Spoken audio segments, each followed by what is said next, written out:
Hello Math 1093, this is Dr. P with distance and direction. In this video we're going to work on this problem and one other problem that I have sitting over to the side. So this problem is, suppose there's a point that lies 6 units away from the origin and its direction from the origin is 120 degrees counterclockwise from the positive x-axis. And I want to know what are the point's coordinates. So this may seem like a problem that we've worked on before in the course. So this is supposed to be partly a review, but also partly an introduction to a new idea about different ways of writing a point's coordinates. But we'll get to that in just a minute. So first of all, let's talk about where this point lies. So first of all, I can draw the angle 120 degrees counterclockwise from the positive x-axis. That's going to be something like this. That's pretty good. And then I need to identify a point 6 units away from the origin. I didn't specify a scale here, so I guess 6 units can be anything that I want. We'll just let it be that point right there. Okay, so that's 6 units away, and this angle is 120 degrees. And I want to know what the coordinates of that point are. Okay, now you may remember that this has something to do with trigonometric functions of 120 degrees. You may remember that if I write down certain trigonometric functions like cosine of 120 degrees and sine of 120 degrees, well, the cosine of 120 degrees is equal to the value of x over r, where x and y are the coordinates of this point. And then the sine of 120 degrees is equal to y over r, where r is the distance of that point from the origin and y is the y coordinate of that point. I could rearrange those equations to get something that's a little bit handier for what we're doing. And we're going to use this idea quite a bit, so you may want to get used to thinking about the x and y coordinates this way. So x is going to be equal to r times the cosine of 120 degrees. That's by multiplying both sides of this equation by r, and then y is going to be r times the sine of 120 degrees. And that's actually a general idea. That's something we can generalize. In general, if I have a radius and a direction, then x can always be given by r times the cosine of theta, y can always be given by r times the sine of theta. In this case, theta is 120 degrees. Alright, so in this case, I actually know what my radius is. My radius is 6. That's the distance of the point from the origin. So x is 6 times the cosine of 120 degrees. And y is 6 times the sine of 120 degrees. The cosine of 120 degrees is negative 1/2, so I get x equals negative 3. Sine of 120 degrees is root 3 over 2, so I believe I will get y equals 3 root 3. So I can label this point as negative 3 root 3, which pretty well agrees with where that point is geographically in the coordinate plane. So the point's coordinates are negative 3, 3 root 3. Now the major point of this video is that that is actually just one way of writing the coordinates of a point. So this is called the rectangular coordinates of this point. Sometimes they're called Cartesian coordinates. I may just flip back and forth between those two names without really thinking about it, so I just want you to know both. So those are called the rectangular or Cartesian coordinates. And the idea of rectangular or Cartesian coordinates is that we measure a point's coordinates. Let me put a different colored point in here. There we go. So we measure a point's coordinates by doing a couple of operations. We measure where this point is, or how far away it is from the vertical axis. That gives us an x-coordinate. And also how far that point is away from the the horizontal axis, and that gives us a y-coordinate. Those x and y coordinates, those are the rectangular coordinates of this point. And that's what this set of coordinates is, negative 3, 3 root 3. That's just measuring distances from this axis and from this axis. But there are other ways of writing the coordinates of a point. For example, given a point, let's say the same point, instead of measuring its distance from each axis, I could instead, let me get myself a nice blue color here, there we go. I could instead measure two different attributes. I could measure the distance from the origin, or the pole. This is called the pole. I can call that r. And I can measure that point's, or rather that ray's, bearing with respect to the positive x-axis and call that theta. And then give this point the coordinates r, theta. Okay, so r, again, corresponds to the distance from the origin, and theta, sorry, there should be a theta there, it's kind of sloppy. Theta gives you the direction of that point as measured from the positive x-axis. Okay, so like this. those coordinates are called polar coordinates. And the polar coordinates of this point, the one I gave in this example here, are actually pretty much exactly what I said in the problem statement. The polar coordinates are the distance from the origin, which is 6, and then the bearing of this point, or its direction, as measured from the positive horizontal axis, so 120 degrees counterclockwise. And that is a set of polar coordinates.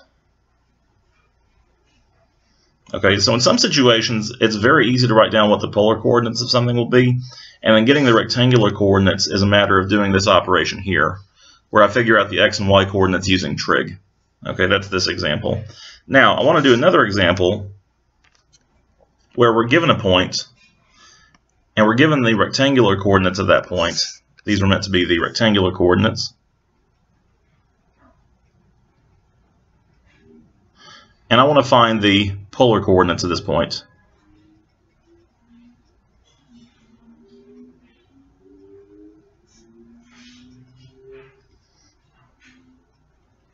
Okay, so in other words, I'm going to find the distance from the origin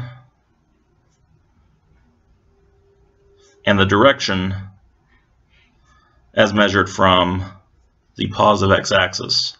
Those are the two things I'm going to try to measure here. Okay, now the distance from the origin, you're probably familiar with how to measure that. I can just draw a straight line segment here, or at least I hope that's a straight line segment, and figure out using trigonometry what the length of that is. Now I might use a right triangle just to get my basic orientation here. So that's a right triangle. The lengths of this, the legs of this triangle are 7 and 3. Okay, I'm using positive numbers since these are lengths of the sides of a triangle. And then my r is going to be given by the equation 7 squared plus 3 squared equals r squared. So r squared is what? 49 plus 9. R squared is 58. R could be plus or minus root 58, but since r describes a radius or a distance from the origin, it is only going to be the positive square root of 58. So the polar coordinates, whatever the first coordinate is going to be, that's going to be root 58, since that's my distance from the origin. Okay, now in order to get the direction from the positive x-axis, I'm going to have to find this angle right here. This is a little bit tricky because if I use right triangle trigonometry on this triangle here, I can get an angle, but it'll be an acute angle. It won't be this obtuse angle that's being measured here. So I want to illustrate a strategy for doing this, because I know that if I call this angle theta, then I know that the tangent of theta should be equal to y over x, which in this case is 7 over negative 3. So I get tangent theta equals negative 7/3. And if I want to extract theta from that, then I'm going to use the inverse tangent function of negative 7 over 3. Use my calculator to figure out what it is. Arctan of negative 7 over 3 in radians is negative 1.17.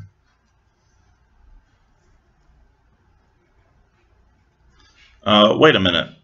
That doesn't seem right. An angle of negative 1.17 radians would be clockwise in this direction, and 1.17 radians is not that far. It's like down here in the fourth quadrant somewhere. So this means I've done something a little bit wrong here. The thing to remember here that I'm trying to illustrate here, actually, I made this mistake on purpose, was that the fact that the tangent of theta is negative 7/3 does not necessarily imply that theta is equal to the arctangent of that. This is a way of getting one possible angle that would satisfy this equation here, but that is not the only angle that would satisfy this.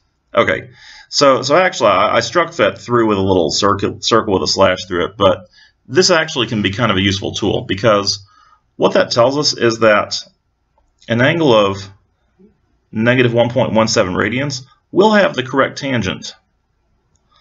And one thing you may remember from the previous chapter is that this tangent function here repeats itself every pi radians. So the way that we're going to get the correct angle here is we're going to take this negative 1.17 radians and add a half rotation to it, or add pi. So the actual value of theta is going to be negative 1.17 plus pi, and I'll just run that through my calculator. Negative 1.17 plus pi gives me 1.97 radians approximately. So we'll just leave it there, 1.97 radians. So I get theta equals 1.97, and I'll put that into my equation here, or my coordinates, not my equation, my coordinates. Okay, sorry, that ended up in a different color. Let me just at least close the parentheses in the same color. It just seems like the polite thing to do. Okay, so again, root 58 is the distance from the origin, and 1.97 is the angle between the positive x-axis and the ray through my point. Okay, the counterclockwise angle. It is possible, by the way, for this angle to be negative. It is even possible for this to be negative, although I haven't mentioned what that would mean. Okay, just very quickly, if I give you a set of coordinates, let me just pull over a little bit here. This will be one little last thing and then we'll be done. If I give you polar coordinates, like let's say -3, pi over 2. By the way, that angle can always be written in radians or degrees. If it's in degrees, I'm always going to put a degree symbol on it. So otherwise, assume it's in radians. Anyway, assume I give you polar coordinates of -3 pi over 2. Here's what that means. I haven't defined that yet, but here it is. So here, I wander out in the direction pi over 2. As you now know, that is the northern direction here. Okay. Now, if this were a 3, not a -3, I would march out 3 units in this direction. But since I have a -3, I'm going to march out 3 units in the opposite direction, thus putting a point at 3 units south of the origin. That would be 0, -3. And that's just what a negative value of r in polar coordinates means. It means that you take this direction, but then march out in the opposite direction by the absolute value of this many units. Okay, so that was kind of a long video, but that is an introduction to polar coordinates. In the next video, we'll talk about how to translate between rectangular and polar coordinates.